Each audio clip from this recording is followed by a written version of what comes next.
Yep, the first live stream with the sweater on. The time has come to be smug if you're in the Northern Hemisphere, because the tables are turning. Just having some morning coffee. Felt the urge to come on here and I guess free flow. So we'll see who joins. As you know, it's kind of irrelevant who's here, who's not. Hey Claire, welcome. And yeah, I mean, I can't believe I'm wearing a sweater. I was like, no, it's coming.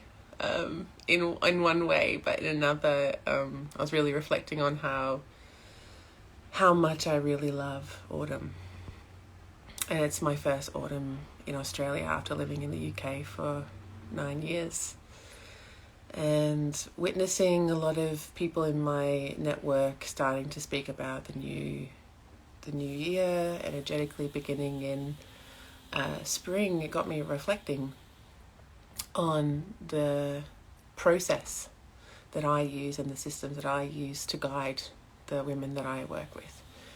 And ultimately, it's how I live my life. And so at first there was this like mental judgment on the fact that, it's correct that the energy begins with spring and, like I just want to be part of it with everybody else. And at the same time, this deeper knowing that actually it's not the case. It's not the case at all. And so when I feel, and I'm also in my autumn phase as well in my cycle, so witnessing this as well. And yeah, the truth for me now that I'm in the Southern Hemisphere, that even though it seems contradictory and maybe a lot of people don't like it, in terms of seasonal shifts, like I really do feel that the true shift is in the wintertime, that we die and are born again, it becomes again. But what I'm noticing is that the autumn is a beginning of itself. And I can feel these like layers internally, like sifting out. Oh yeah, in the autumn phase, feeling it. Yeah, it feels like, for me, it's a point that I focus on a lot. I'm speaking to Claire right now, but whoever watches the replay, I really notice that when I put my attention on this phase and really begin to not only like be in my body a lot more and trusting the intuition that comes, but when I am able to see the mind fuckery. Jim! Hi, Jim! Love from Australia. When I'm able to see that the repetitive things that come up at this phase that are preparing me for what's next, if I don't notice the patterns, it can become like a self-sabotaging kind of situation where I can gloss over the importance of the messages that are coming up. But it's also like a very powerful opportunity for me to see, like really see the things that do need my attention most, and where I can say no to things, like where I can say no. And this for me does tie into beginnings too, because like to create a clear container, a clearer vessel that is truly nourishing, because it's not about just keeping things out, even though I just mentioned like saying no and things. It's also about what isn't able to like stay in and be kept in and is truly nourishing.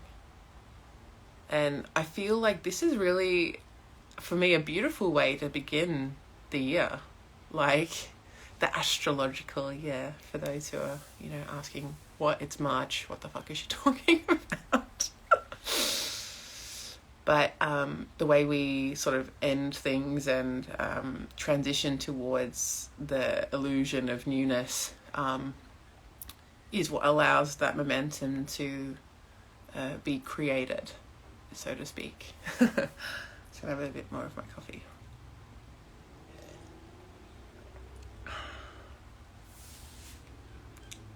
And it's actually raining today too. Yeah, I'm just reading a comment here. Yes, what should stay in? I needed that reframe. Yeah, you're welcome. What needs to stay in? Like, this is the thing too, like I see it a lot with my clients, like they really fucking struggle to say no. Like really struggle to say no. Because sometimes they can even convince themselves that the thing that is in front of them is like something that they need in order to like get to the next step, or like they feel like a desire to do it or a pull towards doing it. And this is sort of like a deeper teaching that I would offer based on the individual, but like there's a pattern of how do you discern that?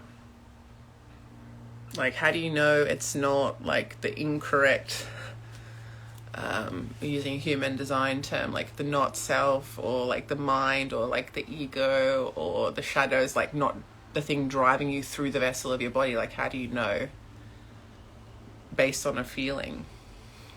You need to have a really clean system to be able to discern that. So sometimes like we don't say no, or my clients don't say no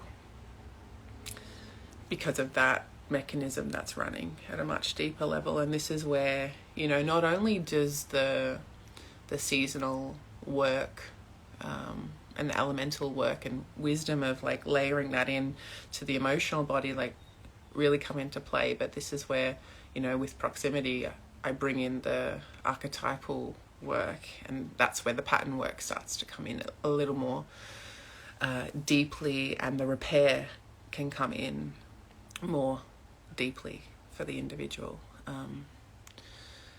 And yeah, saying no is really vital, especially like because there's so many pieces attached to it and stories attached to it. Like, what does no mean about me? Like, will they still love me? Will they still be there? Will they think I'm a bitch? Will they think blah blah blah blah blah? And you can tell by like what I'm saying is like it becomes about the other. So like the no needs to be for you. Like, you're not, like, don't refrain from saying no because of what you're afraid someone else is going to think about you. Like, that to me is so indicative of like the real need to do this maturity work. And also really does tie into what I was saying before about how the no allows not only for the boundary but for like the deeper nourishment that comes in.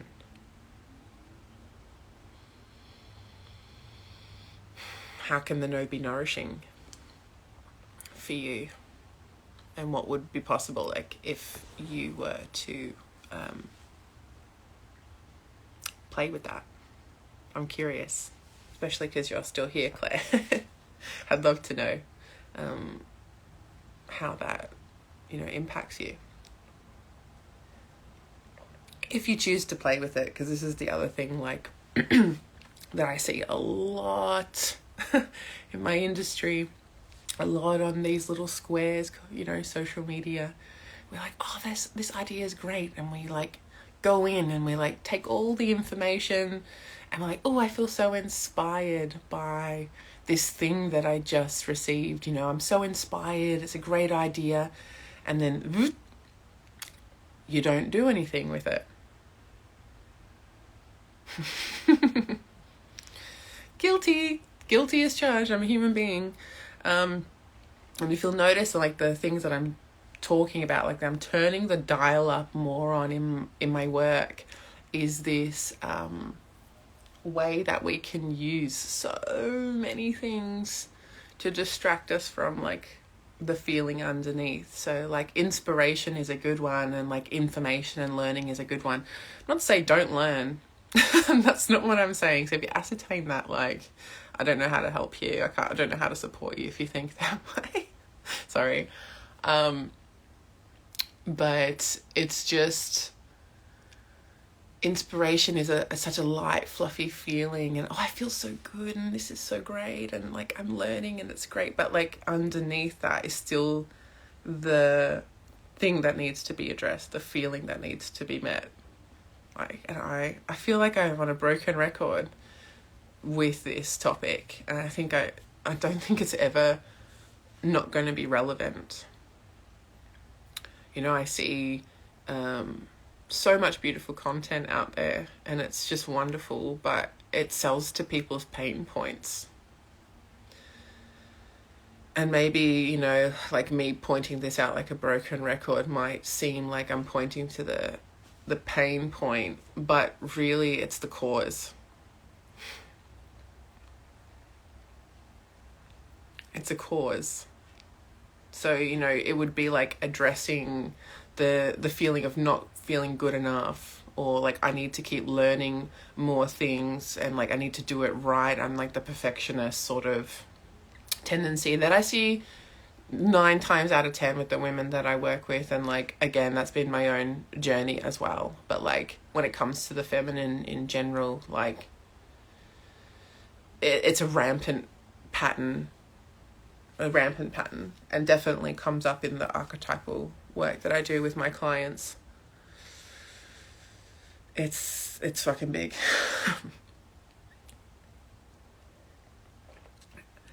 But I see a lot of people getting stuck there because not everyone wants to go to the cause. Not everyone wants to take full responsibility for their life in that way and go, I'm going to work down here. I'm going to go here. And that's who I am for people. You know, I would much rather work with, you know, a very select group of women who want to go slow and deep into this process. Because what it does is, like, when you start to look at and be with and feel and meet and touch and alchemize like the cause, every other area of your life will start to change, and it's like a piece by piece by piece process. So, you know, I'd rather work with a handful of women or clients, because I do feel that this work is applicable to men and children as well. I'd rather work with a handful than like rush through tens of 20, 30, 40, 50, 60, 100 clients who are just like extracting something. And like that's also like what I see in that same pattern of like, it's sort of like a tangent to the perfection pattern, where I was like, I'll just take all the information, I'll get all the inspiration, I'll, you know, do all of these things. And it seems like you're doing something about it. But actually, it's just taking to fill the hole that you don't want to touch inside of you. Pretty confronting. But that's part of like what I'm here for. I'm here to confront, because I'm not afraid to confront the whole.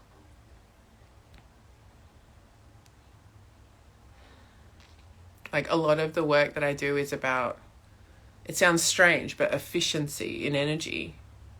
Your energy's not going to be efficient unless you look at the fucking whole. And I can see that in people. I could see that in a lot of the things that I've experienced in my life. And that I will continue to experience, like having this understanding of going to the cause of something, like having the skill set to even fucking see the cause is invaluable. It really is. Have some more coffee. And then I see a really nice long comment, so I'm going to read that.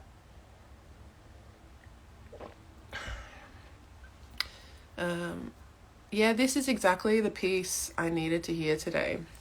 Finding the way to communicate a boundary, how to keep myself in rather than keep others out from a place of deep nourishment. Yeah, beautiful. I'm glad that you were able to receive that. Now I encourage you to go and implement that. I really do.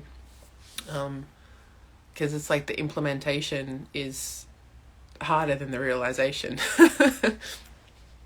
Words of encouragement, I know, but the implementation is the key part. And I think like a lot of people think that the hard part is finding or getting to the cause of something. That's hard, right? But what's more challenging is then having, now what? Now that I have this piece, this key piece, I don't know who I am, I don't know what to do about it, I don't know. And then like having the guidance is like how you begin to implement and integrate the things that are revealing themselves. Because this is the thing too, this is why I love working with the feminine energetic and like specifically the seasons and the elements and how they're connected to the emotions and the emotional body and the feminine that way. I love working with these things because it's always a process of evolving. It's always a process of transformation. Always something is being revealed through the vessel, through the experience. Like it's not a one and done. Like really gets my goat. It really annoys me. When people, say it's easy as 1, 2, 3. It's this simple. It's just this easy. You just need to do this, this, and this.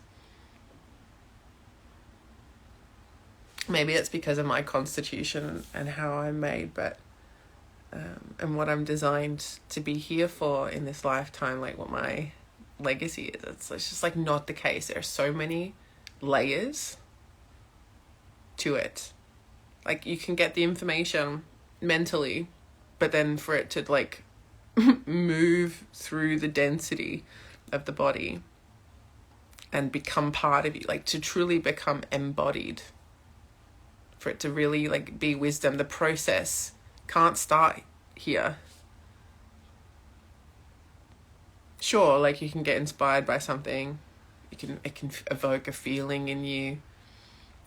Sure, I'm not saying that that's not the case, but it doesn't start here. And like, again, majority of the women that are called to work with me, they don't know why. Like it's such a feeling thing, and it takes some time to like recognize, oh wait, this is why I want to work with Adrianna. Because again, going to the cause of something instead of like the surface level of like the problem that's presenting takes time. It takes time. And I got nothing but time. I'm playing a long game. Patience, dedication, determination, and knowing how to like move through the cycle. Because, again, bringing it to the seasons, looking out my window at the grey skies and the pouring rain, there's a time for everything. There's a time for everything. And, I'm working right now on amplifying my message and refining, so I just get more comfortable, refining of ways I guide and work with others. And, it's repetitive. There's repetition involved. Just the same way we move through our menstrual cycle, just the same way we move through life and the seasons, this way that the elements cycle through. Like, it just is that way. And like, if you're coming at it from here, and this quest for knowledge and more information and like filling that hole that you don't know is there, you'll never touch wisdom.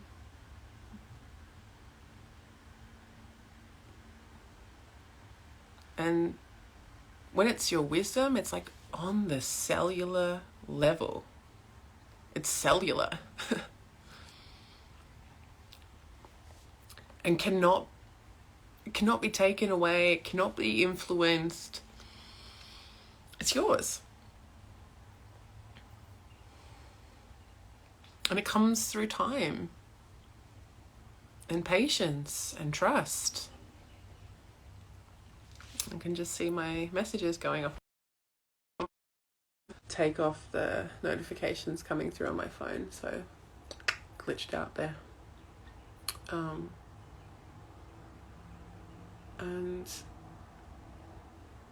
I'm far more interested in that, because when I talk about like the sovereign being, like the sovereign woman, man or child, it is this cellular wisdom. It's this knowing of your inherent worthiness, your inherent power, autonomy.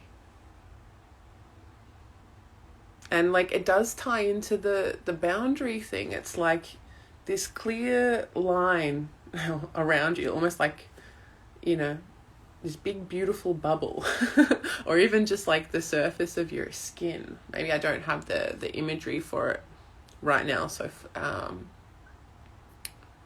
you know, fluently coming through me, but like, you know what's yours and what is nourishing and what is depleting. Like it all connects. It all connects. I mean, I'm a being of depth. It always connects. It always connects. And I don't know, it just feels really important. It matters to me because like where we're going in our future, if we don't have this sense of sovereignty in all ways and on all aspects of ourselves, our lives, then you just have to turn on the news to see where that's going, which I don't watch.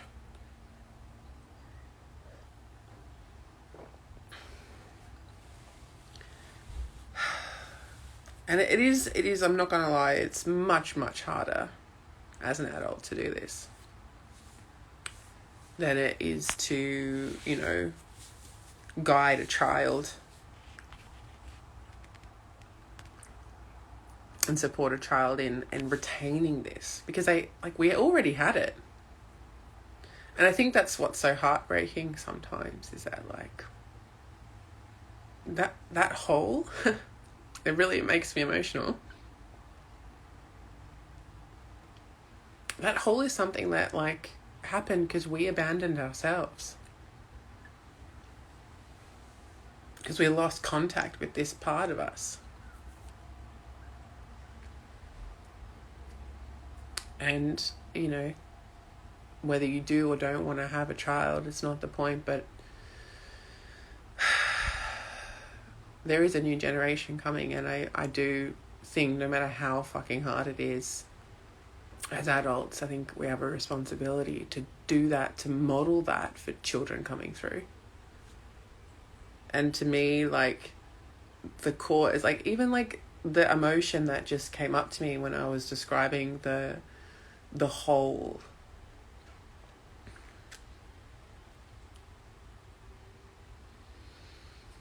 This is why emotional fluency and mastery is the foundation. I'm telling you, like, it's one of the most important things for human beings to learn. Like I was working at a local cafe yesterday, and you know, sometimes like I've been going there for a while, and it was quiet in the day, and like two of the regular staff that I really love and have created like a connection with, both came over to where I was sitting, and they're like, "So Adrianna, what do you do?" What do you do? And I just grinned, and I was like, you know, I'm an embodiment guide, and I focus on, you know, working to develop and cultivate emotional mastery, healthier relationships, and I do that through working with the body in a feminine lens. And they were like, whoa. And I started to like break it down, because I didn't understand what embodiment was, and like not everyone does, and like I don't think everyone needs to fully understand it, but like when there's a shift and people start to feel the difference, because I don't always see it, but they always feel it. So it's changed. So I sort of explained, you know, how we're obsessed with therapy and working with the mind. Like I bring the whole body in, and I work with emotions. And they were like, yeah. And I'm like, have you ever watched, you know, reality TV and just see how dysfunctional everything is? And they were like, yeah. And I was like, yeah. So like when I look at something like that, I can see the cause and the emotional connection that's going on there.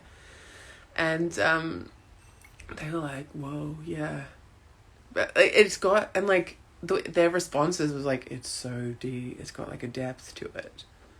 And I was like, yeah, it's not for everyone. And I was sharing my vision, and it was a really great conversation, but also just gave me the conviction and the clarity of like turning my dial up even more on what I'm speaking about, because it's so needed. And like, just because people don't see it doesn't mean they don't feel the difference. Like, what would it be like having someone who is just so healthy and embodied in their emotions, that can have no shame in dropping into feeling them, or doesn't shame someone else or feel like they have to do something about it? Because like some people are emotional, some people aren't. I might have to end the live stream in a minute and then jump back on. But yeah, there's what would it be like if,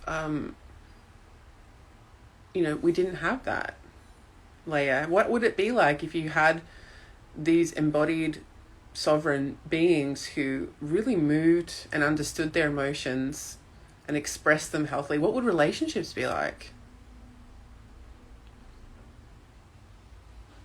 What could be created from that? And again, it's not about perfection, because it's all cyclical. It's all cyclical. And it's so beautiful. And this is also why I always will say that our emotions are so deeply connected to the feminine, and are so deeply connected to the mystery of life, and like such a spiritual component to it.